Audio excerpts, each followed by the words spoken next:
U novoj epizodi serijala Agrokadar vodimo vas u sremsko selo Šulja.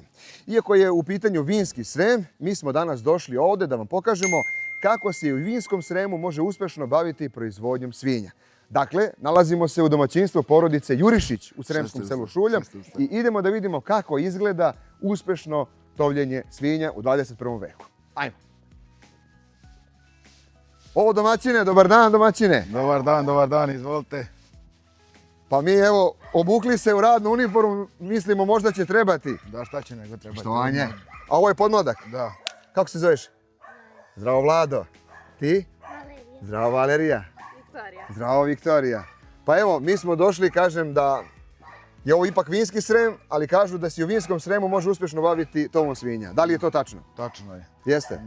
Mi se bavimo tovom već 25 godina 25 godina u tovom svinja ovdje u Šuljmu. u Šulju. Kako izgleda proizvodnja svinja tokom tih 25 godina? Kako se menjalo, šta se razvijalo? Pa od 2000. godine smo krenuli malo ozbiljnije, da kažemo, kad sam ja završio školu, to je preradio pre mene deda, pa otac, pa sad ja.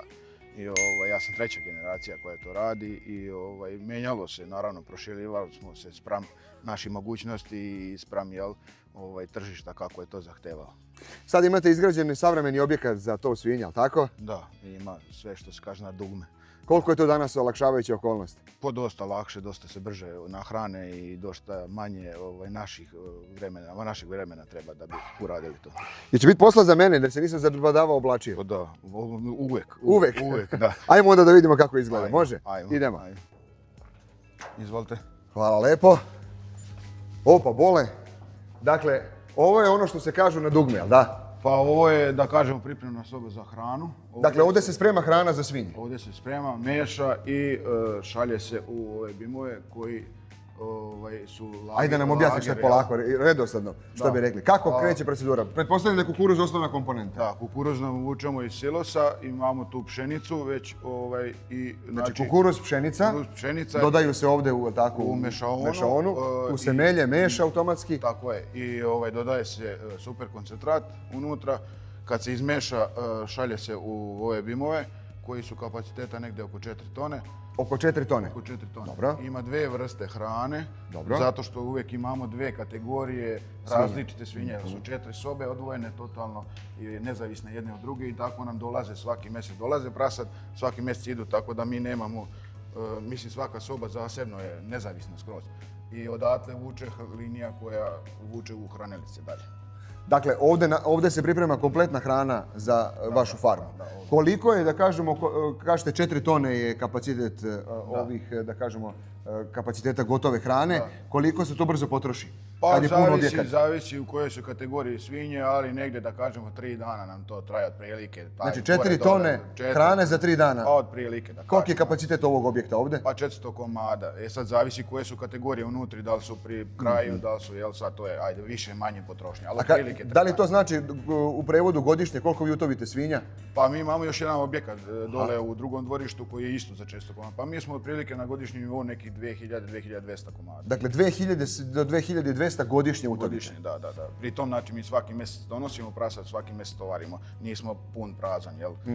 Zato smo i podelili tovilište na 4 dela da bi bilo tako. Idemo sad vidimo kako izgleda tovilište, može? Da. Ajmo. Dakle, domaćine, sad se nalazimo u tvom objektu, kako si nam rekao, podeljeno je u 4 dela ovaj objekat, tako? 4 sobe, dobro. Da, po brojevima, totalno nezavisno skroz. Svaka soba ima spram sebe sače vodeno. To je ovo, tako? Šta to znači? Zašto je to bitno? Ono letnjem periodu je vlažno, voda curi preko njega stalno i to je jedini izvor vazduha koje svinje, ventilator vuče za svinje. Znači, ulazi tudam, raslađen vazduh, prolazi kroz ove tunele, ulazi unutra. Ovo je soba 2, tako piše na vratima. Tako piše, da. Ulazi u tunele i tamo izlazi iz ovog tunela i prolazi, kupi amonijak, savi, smrad, i toplotu i izlazi napolje kroz ventilaciju. Ajde vidimo kako izgleda ovdje. Ovdje kao u sobi, čoveče. Da.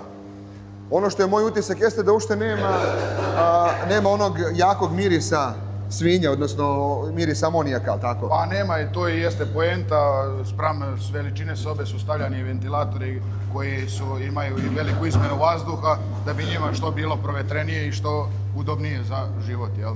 Dakle, vazduh cirkuliše non stop 24 sata? Non stop 24 sata, ventilatori se 3 365 dana u godini ne gase, kad dođe drugi stalno, jel? Da, što bi se reklo u kontinuitetu radi. Da. Dakle, pričali smo o konceptu ishrane. Šta je, koliko je dana potrebno da svinče koje uđe sa koliko? 25 kg? 25 kg ulazi kod vas u to. Koliko dana izlazi i koliko kilograma ima?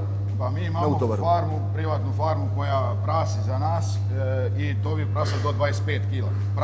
Mi uzimamo sa 25 kg, dolaze kod nas i u nekih, da kažemo, do 90 dana bi trebalo da izađu. Znači, 3 mjeseca, 90 dana, i sa koliko kilograma? Sa 25 izlaze na oko 115 kg. 115 kg, da. To je koliki prirast po danu, otprilike? Pa mi smo tu imali negdje, imamo oko kilu se vrtimo, kilu i možda do kilu 50 grama. Čak smo imali primjerke i na kilu i 100 grama. Dakle, svakog dana ove svinje naprave po 1 kg. Tako je, svaki dan. I za 90 dana one su spremne i isporučuju se klanici. Tako je, isporučuju se klanici i zato mi smo stavili zato i podelili u 4 segmenta da to bude nama priliv para svaki mjesec.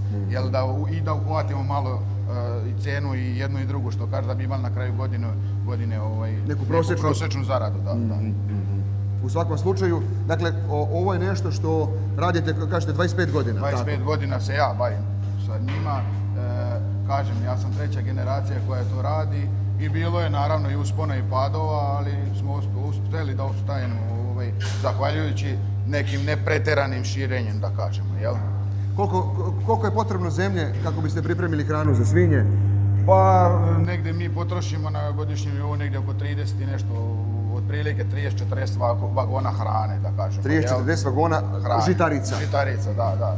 Ja imam neki 60 hektara koje obrađujem na meni, imam još i čalo u zemlji i naravno i to njega uzmem, otkupim i znači sve prolazi kroz svinje.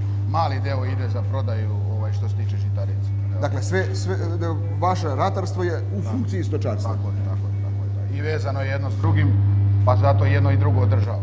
Što se tiče same tehnologije, rekli ste nam da odande, tako kada kreće sva hrana, ona ide ovuda, tako, cevima. Iz ona 2 bima što smo i ulazi vamo, linija spušta u hranilice. Ode u hranilice, ovdje se kontroliše samo, tako?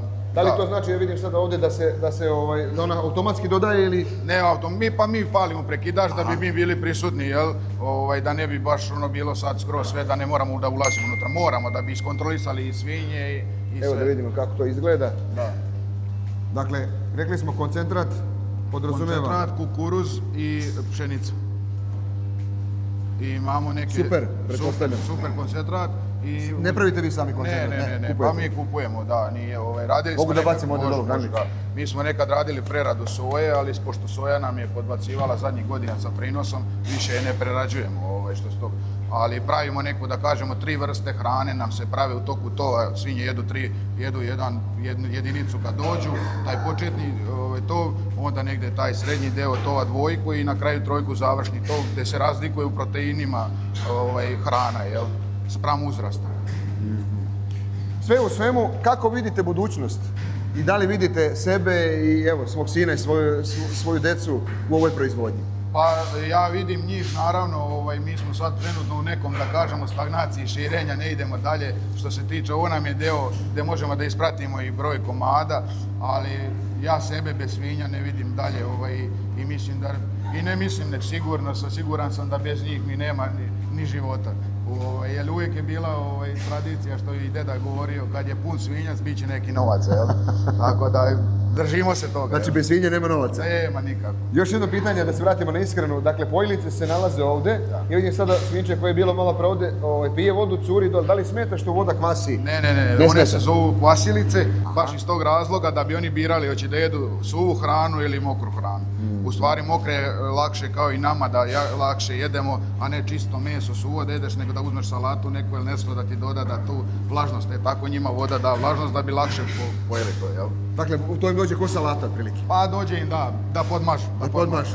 Mi možemo to špricerom, oni ne mogu. Mi možemo, da, oni ne mogu, ali mogu da biraju, da imaju izbor da biraju. Dobro. Čak u nekim trenucima su nam majstori govorili, kaže, ode ko u apartmanu naš, imaš izbor sve, hoćeš toplo, hladno, šta će. Dakle, apartman za svinje, tako možemo da nazovemo epizodu. Može, da. Apartman za svinje. Da. Dobro. Domaćine, obrni okreni, sve kreće od IMT-a. Je tako i kod vas? Tako je, od njega je sve i počelo, to su bili prvi traktori s kojima smo radili, imali smo još jednog 58-aka, njega smo morali da što kaš prodamo, ali ovaj je ostao u znak neke zahvalnosti i početka nekih naših radova. Od toga je sve počelo. Dakle, da nije bilo njih, ne bi bilo ni svega ovoga danas. Pa ne bi bilo ni ovog. I ovog iza nas, je tako? Da, on je i zaslužan, zato su i dobili počasno da ostanu kod nas u gazdinstvu. I dokle će biti kod vas na gazdinstvu? Pa ja dok sam živ bit će tu.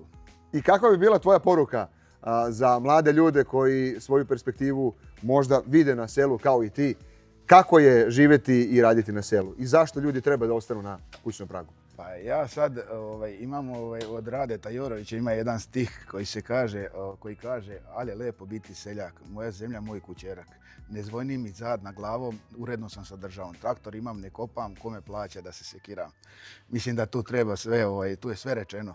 Tako da, pa lepo je na selu, ali treba da prvo znaju šta hoće u životu i da li hoće svojim da se bave. I mora biti ljubavi. Ako nema ljubavi, za ovo ne vredi. Tim rečima završavamo ovu epizodu. Hvala svima što ste nas pratili. Ostanite i naravno zapratite Agrokadar. Vidimo se. Pozdrav!